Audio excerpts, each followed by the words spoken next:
Welcome to Channel Tech for Leaders. Today, we're taking a deep dive into the roles of the CIO and the head of applications and how they tackle today's biggest IT and business challenges.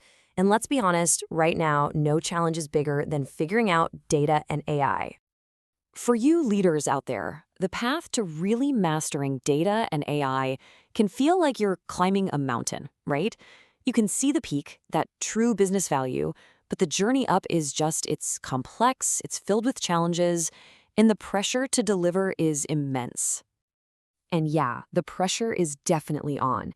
Get this, a massive 78% of organizations are planning to boost their AI spending in the next fiscal year alone.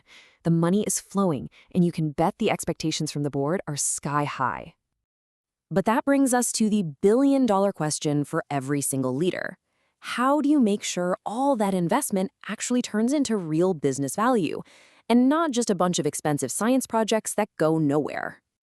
Well, the answer lies in a really structured approach. So today, we're going to walk through this 4-pillar blueprint that the top organizations are using to turn all that potential into actual performance. It all starts with governance. It's guided by a clear strategy, it's driven forward by product leadership, and finally, it's all measured through analytics and reporting.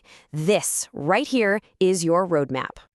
So let's start with the absolute foundation. Pillar 1, data governance. And I know, the word governance can sound kind of boring, but trust me, this is the most critical part. It's what lets you build everything else with confidence and, importantly, at scale.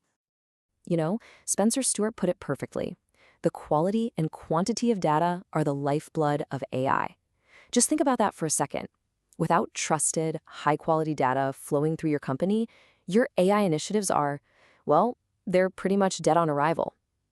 Governance is the framework that makes sure that lifeblood is clean and reliable. But getting this right requires a huge mindset shift. For years, governance was seen as this bureaucratic gatekeeper, right? It was just a bunch of hurdles and locks that slowed everything down. The modern approach completely flips that on its head.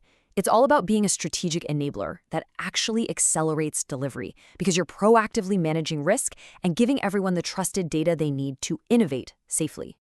And we're already seeing this play out at top companies. So you've got Unilever, which used a modern governance framework to make their data engineering 10 times faster. 10 times. Then there's JP Chase, who expertly balances AI-driven trading with strict human oversight. And look at Shell. They're breaking down those frustrating internal data silos using a data mesh. The big takeaway here is that governance, when you do it right, is a massive performance multiplier. Okay, so once you've got that solid foundation, what's next? You need a compass. That brings us to pillar 2, a clear AI strategy that points every single initiative toward real business value. And today, let's be clear, that strategy has a brand new, super urgent focus. 76% of leaders expect generative AI to fundamentally transform their entire organization in just 3 years. A modern strategy doesn't just have a bullet point about Gen AI, it puts it right at the core. A modern AI strategy is so much more than a document that sits on a shelf. It's a comprehensive game plan.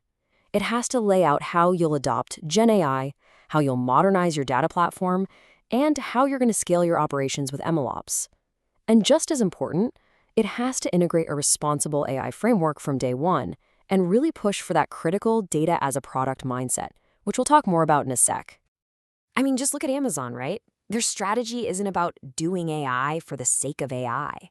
It's about using AI to obsess over their customers. From their new Rufus shopping assistant to optimizing every single package delivery, all of their AI investments are tied directly back to their core business model. That's what a great strategy looks like in the real world. Now for pillar 3, product leadership. And this one is huge. If your strategy is the compass, then the product mindset is the engine that actually moves you forward. It's what turns great ideas into real solutions that keep delivering value over and over. So what on earth is this data product mindset?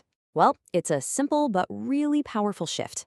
It just means you stop treating your AI models and analytics dashboards as one-off projects that you build and then forget about. Instead, you treat them like living, breathing products. They have customers, they have a life cycle, and they have a roadmap for continuous improvement based on real feedback. I love this comparison because it just nails the difference. The old project mindset delivers a firework. It's a spectacular, one-off burst that looks cool, but then it quickly fades away and often gets stuck in what we call proof of concept purgatory. The product mindset, on the other hand, builds a power plant. It's a scalable solution focused on long-term business outcomes, constantly evolving and delivering value day in and day out. And if you want the classic example, look no further than Netflix. Their recommendation algorithm isn't some project they finished years ago. No way. It is a core product, managed by a dedicated team, and it's constantly being A/B tested and improved to achieve one single outcome, keeping you watching. And that brings us to our final pillar, number 4, analytics and reporting. This is where all that hard work from the other pillars finally becomes visible. It's how you make the impact tangible and deliver insights that guide decisions across the entire business. A really powerful way to think about this is as a journey. Most companies start with descriptive analytics, building dashboards to see what happened in the past. The next level is predictive, using machine learning to forecast what's going to happen. But the real holy grail is prescriptive analytics, where AI doesn't just predict the future, it actively tells you the best thing to do. So you got to ask yourself, where is your organization on this path?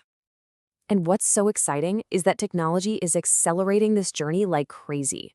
The way we even interact with data is changing.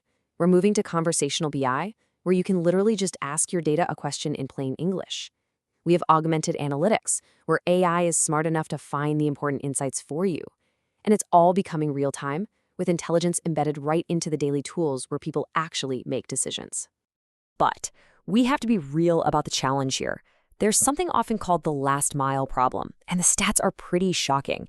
Some estimates say that only 1 in 10 data science models ever actually makes it into production, where it can create value. This is exactly why that product leadership pillar we just talked about is so absolutely essential. It's the discipline you need to bridge that critical gap between a great model and a great business outcome. Okay, so let's bring it all together. To really lead an AI revolution in your company, you can't just treat these pillars like separate things. They have to be woven together into a single, cohesive system. So for the CIOs and application leaders watching this, think of these as your new mandates. Number 1, build a foundation of trust with robust governance. 2, set a clear direction with a business-aligned strategy. 3, drive continuous value using product leadership. And 4, deliver tangible insights with modern analytics. Which really brings us to the final critical question you need to go back and ask yourself and your teams. When you look at this blueprint, is your organization actually structured to win with AI? I hope you enjoyed today's session. If you did, please go ahead and like and subscribe. It really does help the channel bring you more insights into how today's digital leaders are navigating the revolution in their workplaces.